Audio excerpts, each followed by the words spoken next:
साथियों, सभी लोगों को जय सर्वश्रेष्ठ। मैं राजेश प्रजापति, राष्ट्रीय अध्यक्ष सर्वश्रेष्ठ दल पार्टी।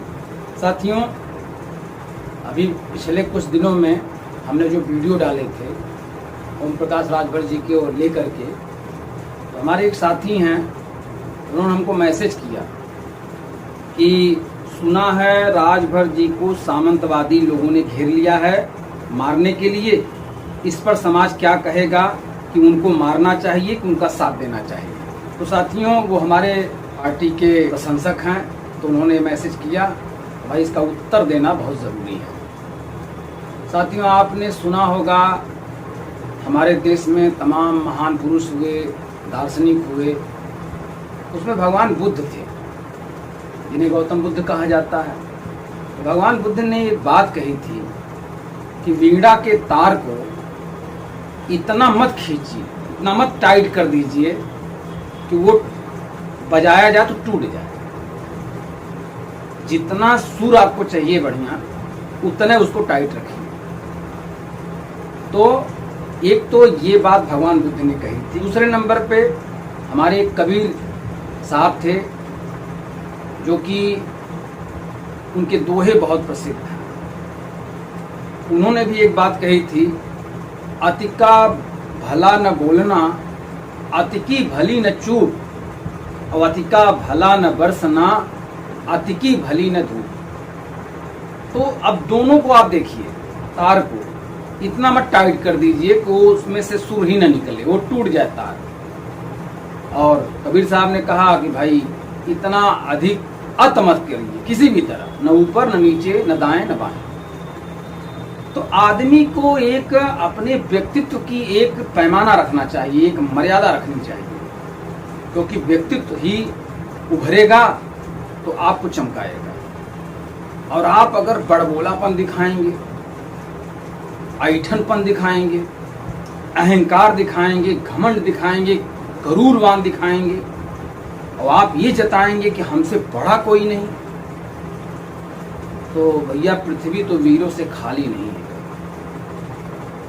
और ऐसे लोग जब आप अति कर देंगे, भाई अति करने का अर्थ केवल ऊपर ये नहीं है कि अहंकार में बोल रहे हैं, गरूर में बोल रहे हैं, न भी बोल रहे हैं, बिल्कुल चुप हैं, शांत हैं, आलस्य से घिरे हुए हैं और एकदम बेवकूफों जैसे चेहरा बनाए हुए हैं, नादान की तरह दिख रहे हैं, लड़कपन दिख रहा है, वो भी गलत है।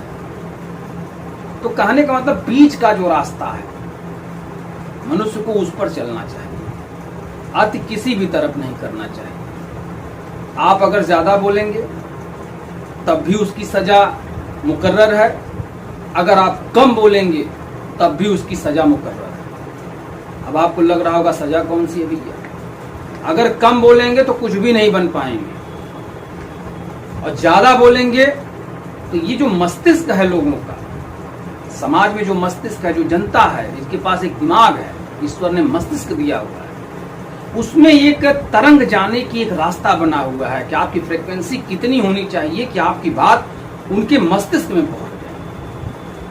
जैसे गाना सुनते हैं आप, लता जी की आवाज में सुनते हैं, मोहम्मद रफ़ी साहब की आवाज में सुनते हैं, और भी जो नए नए गायक आए हैं, अलका याग्निक जी हैं और तमाम लोग हैं, लोगों की आवाज़ सुनते हैं तो कभी कभी ऐसा लगता है कि कहीं हम जा रहे हों, अगर टहलते हुए हमारा दिमाग कहीं और हो, फिर भी अगर लता जी की आवाज़ के अगर कोई पुराने गाने जो मधुर स्वर में उन्होंने गाया है, अगर वो बज रहा हो, तो जानिए चाल तो थोड़ी धीमी जरूर हो जाएगी।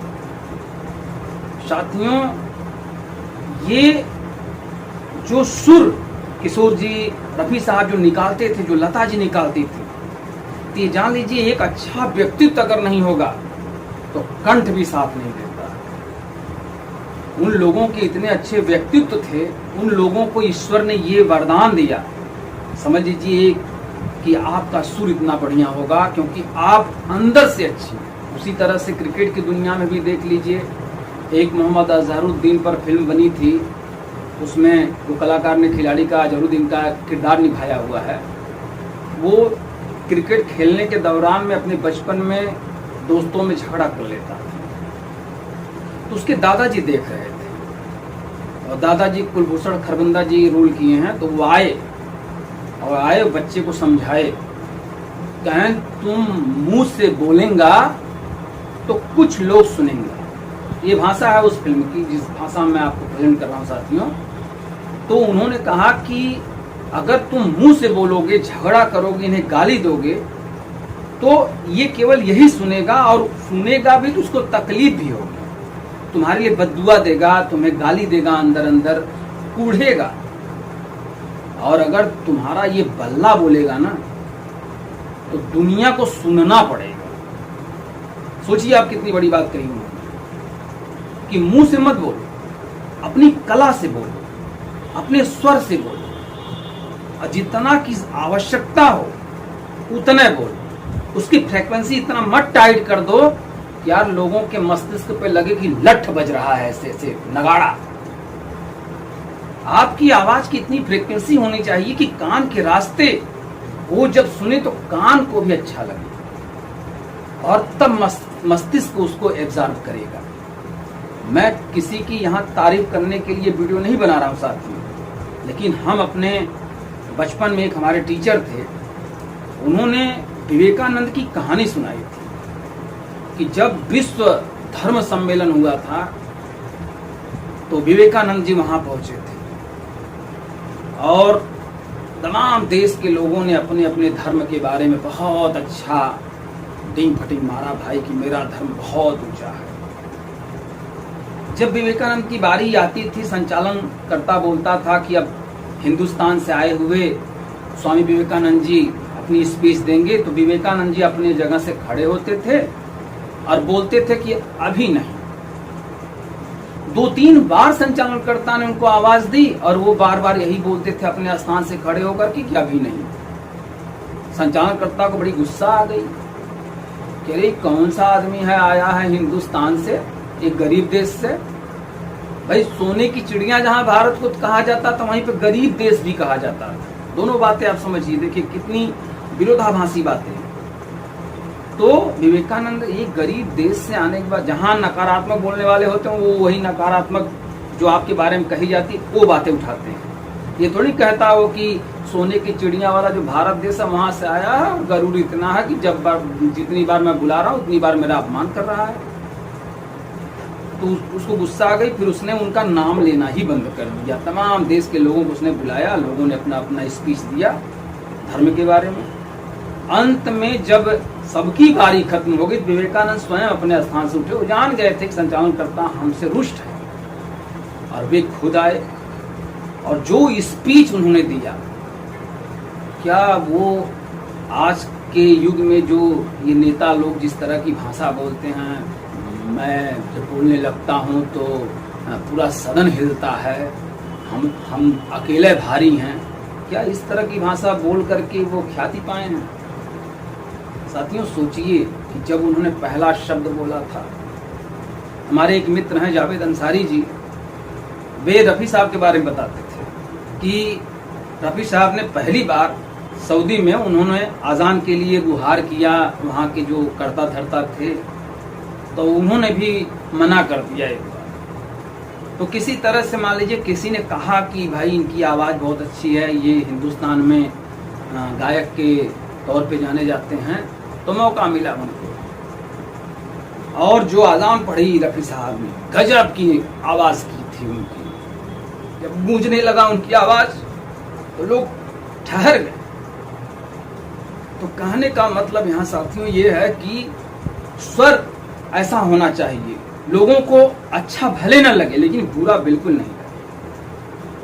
और अगर जो मैसेज हमारे साथी ने किया है कि सामंतवाद से ओम प्रकाश राजभर जी घिर चुके हैं, तो इसमें हमारा या किसी और का रोल नहीं है साथी, ये उनका खुद का रोल है। हमने जवाब दिया था कि भाई जो इस जमाने में महात्मा बुद्ध, भगवान बुद्ध के उस नियम के विपरीत चलेगा, यानी कि बीड़ा के तार को ज्यादा खींच देगा तो बेसुरा हो ही जाएगा। बीड़ा के तार का अर्थ अपने कंठ की आवाज में खूब बढ़ा चढ़ा देना, एकदम बहुत ऊंची आवाज कर्कशता भरी बोलना। और कबीर साहब की वो बातें कि अति का भला न बोलना। तो साथियों जब आप अति करेंगे ना, तो लोगों की नज़र से गिरेंगे। दुनिया में 3 प्रकार के व्यक्ति होते हैं। हालांकि कुछ वीडियो में हमने बताई है ये बात। दुनिया में 3 प्रकार के व्यक्ति हैं। एक हैं जो करते कुछ नहीं है, लेकिन बोलते इतना अधिक है जैसे लगता है अरे ये तो बहुत बड़ा काम करने वाला व्यक्ति है भाई, ये तो सबको दबा देगा, बहुत तेज तर्रार है। और कुछ ऐसे दूसरे नंबर पे ऐसे व्यक्ति हैं जो जितना बोलते हैं उतना करते हैं।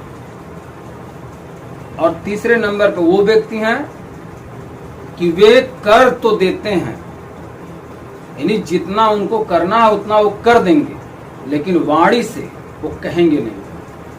अब आप समझ सकते हैं कि ऐसे लोगों से आपकी मुलाकात लगभग हर जगह होती होगी। बहुत से मित्र भी ऐसे दायरे में आपके आते होंगे, बहुत से रिश्तेदार ऐसे आते होंगे कि आप क्या चाहते हैं, यानी आपका जन्मदिन है, आप भूले हुए हैं, आपकी उम्र हो चुकी है 50-60, आप भूल गए हैं अपना जन्मदिन, बच्चों का मनाने के चक्कर में, खेती गृहस्थी, काम, परिवार सब संभालने में आप अपना जन्मदिन भूल चुके हैं।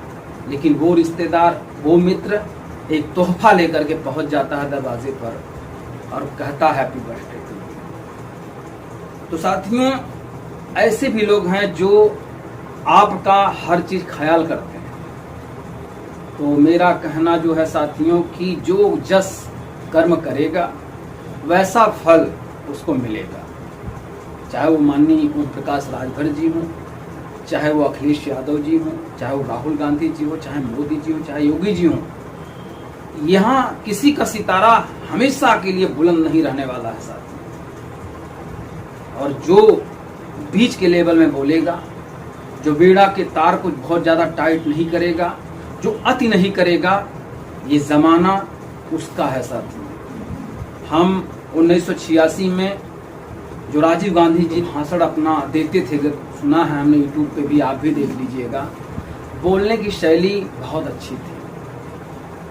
और विवेकानंद जी का तो भाषण शायद रिकॉर्ड में अभी तक हमको नहीं मिला कि वो विश्व धर्म सम्मेलन में क्या बोले थे, किस तरह स्पीच दिए थे, लेकिन जो टीचर बता रहे थे जिस तरीके से लग रहा था कि एक व्यक्तित्व जिसे टीचर के ही अंदर स्वामी विवेकानंद जी दिखने लगे थे, ऐसा बोल रहे थे। तो कुल मिलाकर साथियों, दिल को मोहने वाली अपने कंठ से आवाज निकालें। ये कड़कड़ अगर आप लठमार भाषा बोलेंगे तो न कानों को किसी को अच्छा लगेगा, न मस्तिष्क को अच्छा लगेगा और गरिमा गिर जाती है। आप भले सब कुछ बहादुरी के साथ दहाड़ते हुए सब कुछ हासिल कर लीजिए, लेकिन आपकी अहमियत किसी की नज़र में उतना नहीं बस पाएगी जितना मधुर स्वर बोलने से, सही ढंग से बोलने से, एक पैमाने पर बोलने से आपकी गरिमा बन जाती है। जैसी करनी वैसी भरनी, निश्चित है आज नहीं तो कल, जो बोएगा वही पाएगा, तेरा किया आगे आएगा। बहुत सी फिल्में बनी हैं साथियों, बहुत सी पुस्तकें लिखी हुई हैं। वो दुनिया में हर पैमाने पर, चाहे आप कितनी ऊंचाई पर हों, चाहे आप कितना ही घटिया काम कर रहे हों, सब जगह ये नियम चलता है, कहीं से बदला नहीं है। तो मेरा कहना साथियों ये था। आज के लिए बस इतना ही। आप सभी लोगों को जय सर्वश्रेष्ठ।